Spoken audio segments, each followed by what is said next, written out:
We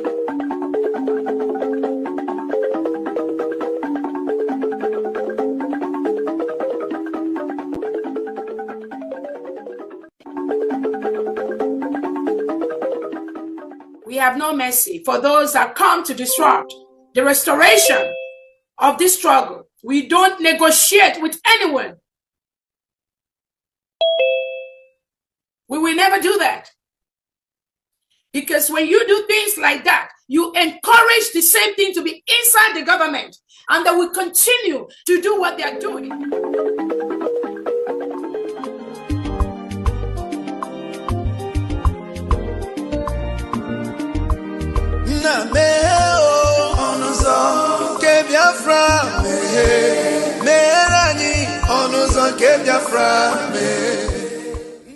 Welcome, fellow Biafrans, lovers of freedom across the world. I welcome you to this amazing platform.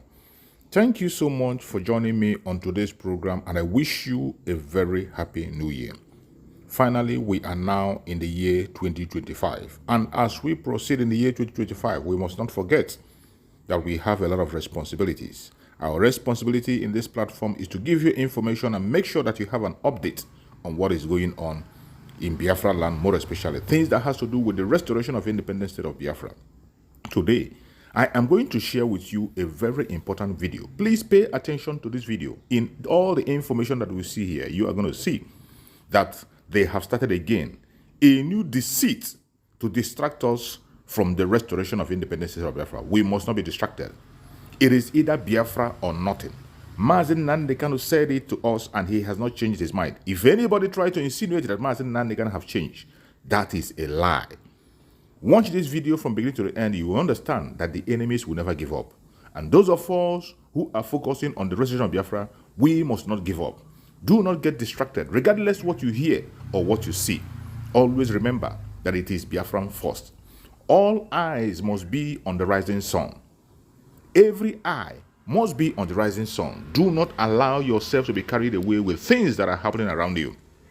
The restoration of independent state of Biafra is one thing that we must focus on. We have the United States of Biafra now. Let's watch. Yes. Okay, get whoever wants a soft copy right here. Otherwise, this is the type of situation that we digress from this thing.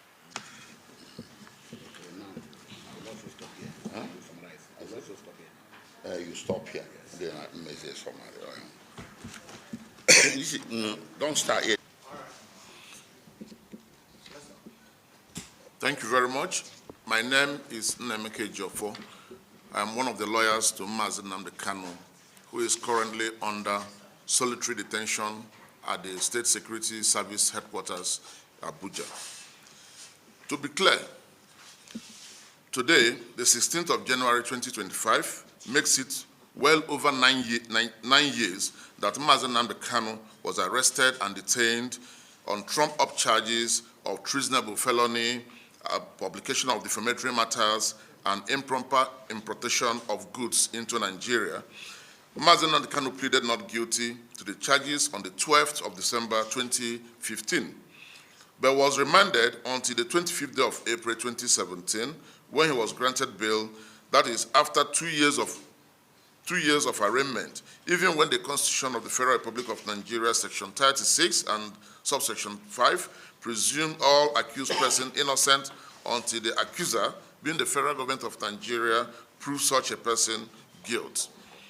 Even when Mazi Nnamdi Kanu was eventually granted bail, in spite of terrible and vehement opposition to the bail application, the federal government of Nigeria felt defeated and unsettled. Hence, devised a means to end the life of Mazi Nnamdi Kanu by its military operation in Afaruku in Ibeku, Abia State, the hometown of Mazi Nnamdi Kanu, codenamed Operation Python Dance. Perpetrated between the 10th and the 14th of April 2027, where 28 persons were killed right in the compound of His Royal Highness, the Igwe of Afaruku, the family home of Mazi Nnamdi Kanu. Onyendu Mazi Nnamdi Kanu, by divine providence, was saved from being murdered in the process. His case came up thereafter before the trial court presided over by Justice Binta Inyako of the Federal High Court, Abuja, on the 26th of June 2018. But he was not in court, having exiled himself to Kenya to save his life from Operation Python Dance staged by the military. By Mazi Nnamdi Kanu's application to the African Charter on Human and People's Rights, he was granted provisional measures to ensure that he was not hurt by the Nigerian government, but that was never respected by the federal government of Nigeria.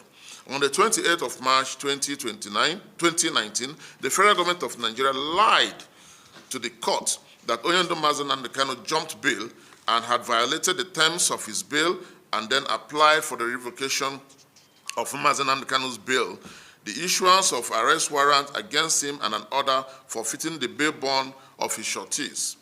The court feigned ignorance of the fact that Mazi Nnamdi Kanu did not jump bail, but was forced into running away to save his life and physical well-being, and indeed granted the prayers of the Federal Republic of Nigeria, a move reprimanded by the Supreme Court. Following the order of the Federal High Court revoking Onyendu's bail and issuing a warrant of arrest, the federal government of Nigeria kidnapped and abducted Onyendu Mazi Nnamdi Kanu from Nairobi, Kenya, to Nigeria in violation of Section 15 of the Extradition Act, therefore making it a trade now, a going trade in Nigeria, a very viable trade in Nigeria for kidnappers. And that is why we say that most of the kidnap we have today, they lent from the federal government of Nigeria. On the 29th of June 2021, the federal government of Nigeria produced Mazi Nnamdi Kanu in court, and in the absence of his lawyers, and without affording Mazi Nnamdi Kanu the right to fair hearing, ordered that he be remanded in custody of the State Security Service, those who went to kidnap him from Kenya. On the 21st of October 2021, the federal government of Nigeria amended the charges to add the offense of terrorism, and Mazi Nnamdi Kanu pleaded not guilty to the counts or charges. His bail was and remained revoked. Mazi Nnamdi Kanu filed a notice of preliminary objection challenging his prosecution in violation of the Extradition Act, contending that his prosecution on the counts that existed prior to his extraordinary rendition was unconstitutional and abuse of court process and disclosed no offense known to law. The trial court agreed with Onyendu and struck out 8 out of the 15-count charge. On Onyendu Mazi Nnamdi Kanu's appeal to the Court of Appeal, the entirety of the outstanding counts of charge were struck out for want of jurisdiction, and Onyendu was consequently discharged and acquitted on the 13th day of October 2022. In an unprecedented manner and against all known laws, both locally and internationally, the federal government of Nigeria refused to release Onyendu from detention facility, and on the 15th of October 2022, the federal government of Nigeria filed an application seeking a stay of the release of Mazi Nnamdi Kanu from detention. This application was which is alien to Nigerian law and which never applies to cases of discharged and acquitted persons, was granted by the Court of Appeal, surprisingly, presided over by a panel of justices led by Justice Samani on the 28th of October 2022. Ladies and gentlemen of the press, it is a way and manner the case of Nnamdi Kanu is handled in a manner that no lawyer can explain, that agitates us. And we now ask, is Mazi Nnamdi Kanu being prosecuted or persecuted? In an attempt to arrive at a veritable answer to the above question, we shall address some salient issues pertaining to the way and manner Onyendu Mazi Nnamdi Kanu's case is handled by the federal government of Nigeria. The trial court, illegally and in compromise arrangement with the federal government of Nigeria, revoked Mazi Nnamdi Kanu's bail. Onyendu Mazi Nnamdi Kanu did not jump bail and was justified in running out of the country to save his life and physical well-being. This is the finding and decision of the Supreme Court of Nigeria at page 11 to 13 of the judgment of the Supreme Court in case number SC 1361/2022. According to Justice E.A. Agim of the Supreme Court, it was therefore wrong and malicious for the appellant that has caused the respondent to flee from his home and country to secure his life and had therefore caused an unavoidable absence in court to inform and thereby deceive the trial court that the respondent jumped bail. On the basis of this deception, the appellant applied to the trial court for an order revoking the respondent's bail, forfeiting the amount securing his bail bond of his sureties, and an order issuing a bench warrant for his arrest. It is glaring from the record of proceeding in the trial court, and it is granted the said order in the trial court that it granted the said order prayed for by the appellant with knowledge of the fact that the respondent's absence from the court was caused by the invasion of his home by army officers of the appellant.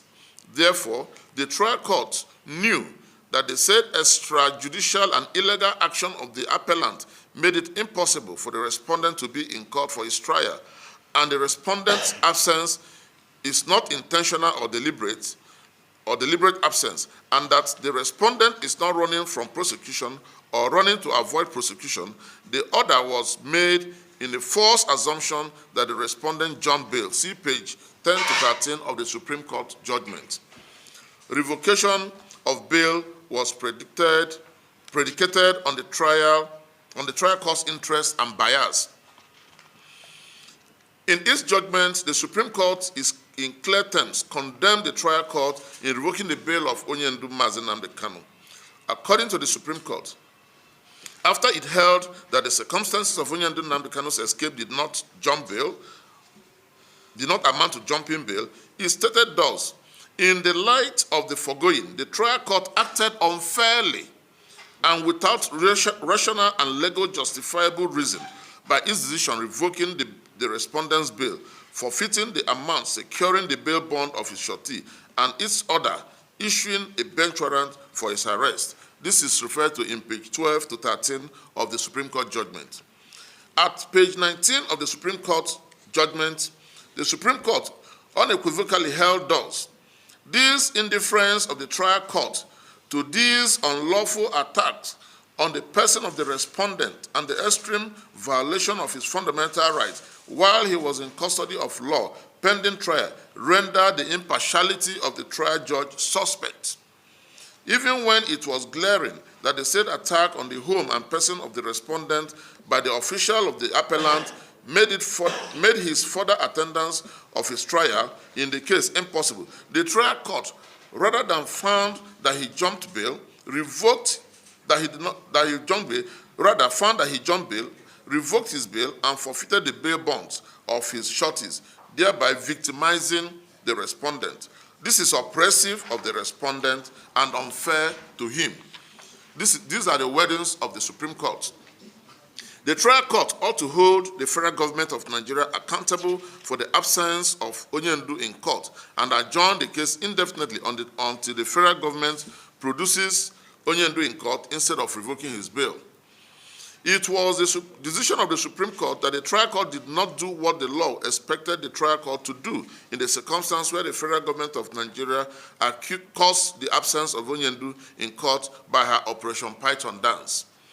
According to the Supreme Court at page 19 and 20 of the judgment, it admonished in clear terms, thus: what the trial court should have done then was to hold the appellant responsible for the absence of the respondent, order the appellant to produce the respondent, and order a stay of proceeding till they produce him, instead of granting the appellant's application for the revocation of his bail, and order him to be arrested, and if he was running from prosecution, Onyendu was abducted and kidnapped from Kenya. The order of the trial court on the application of the prosecution was that the bail of Onyendu be revoked and the bench warrant issued for his arrest. In disregard of the procedure for arrest and renditioning of Onyendu who was in Kenya, the federal government of Nigeria unlawfully kidnapped and abducted him in violation of international laws and his fundamental human rights. According to the Supreme Court at page 20 of the judgment, I quote again, in purported execution of the unfairly obtained and illegal order of arrest of the respondent, the officials and agents of the appellant traced the respondent to Nairobi in Kenya, violated his fundamental rights, kidnapped, abducted, and extraordinarily renditioned him to Nigeria without any form of extradition proceedings, without the consent of Kenya, in complete violation of the Kenya Extradition Act and the Nigerian Extradition Act and the African Charter on Human and People's Rights Ratification Enforcement Act, CAP A9, Laws of the Federation of Nigeria 2024, and produced him in court on the 29th of June 2021. My question now is, what effort, is there any effort being made by the Kanu's family to get the president or the Nigerian government to agree to that terms Of them can do it. That's what I was saying. Any of them can do it. Okay. You are ready? Are you ready? 5. Phones on silent. 4. Phones on silent. 3. Echo. I know what.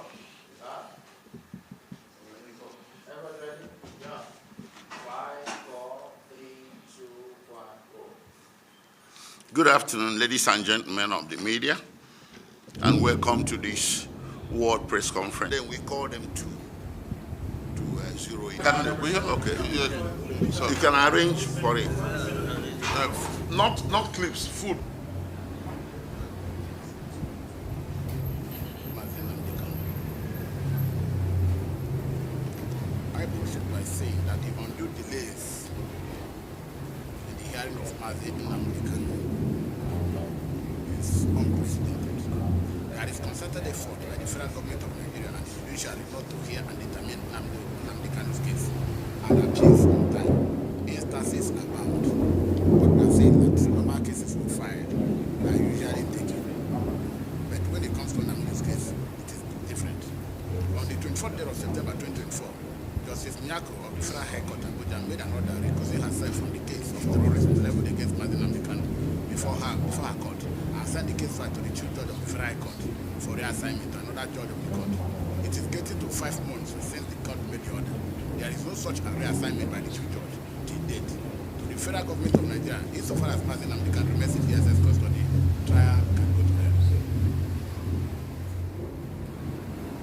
Thank you so much for watching the program. I appreciate you for your patience to watch from beginning to end. I hope you have learned a lot from this very program that I just played, this video. Please like and share the video. Share to all platforms. After sharing the video, now you can go to the comment section and put down your comments. Whatever suggestions, contributions you have to make, what do you think about the video I just played? Go to the comment section and put your comment. I will go to the comment section and I bet you I am learning a lot from there, and you can equally learn from there. Let us share our experience on that comment section. Thank you so much and stay blessed. Don't forget to share, and we continue to bless you as you share. Biafra government, peace, progress, unity, and equity. We move. Airborne.